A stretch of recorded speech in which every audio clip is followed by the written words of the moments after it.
శ్రీవారి దర్శనమైందే వెంటనే కొండ దిగేస్తారు చాలామంది. ఎప్పుడు అలా చేయకండి. ఖచ్చితంగా ఆ రాత్రి తిరుమలలో నిద్ర చేయడానికి ప్రయత్నం చేయండి.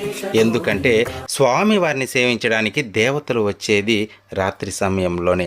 ఆ దేవతలు ఈ భూమిపైకి వచ్చినప్పుడు ఈ ప్రాంతం అంతా ఎంతో పాజిటివ్ ఎనర్జీతో నిండిపోతుంది. ఆ సమయంలో మనలోని కూడా ఆ ఎనర్జీ ప్రవేశిస్తుంది. దానివల్ల ఎంతో ప్రశాంతతను అనుభూతి చెందుతాం. దాంతోపాటుగా ఆరోగ్య రుగ్మతలున్నా తగ్గిపోతాయి. ఇంకా మీకు నమ్మకం కలగకపోతే ఈ పని చేయండి. తిరుమలలో రాత్రి 2 గంటల నుండి 4 గంటల మధ్య అలా పుష్కరిణి మాడ వీధుల్లోకి వెళ్ళి కొద్దిసేపు కూర్చోండి.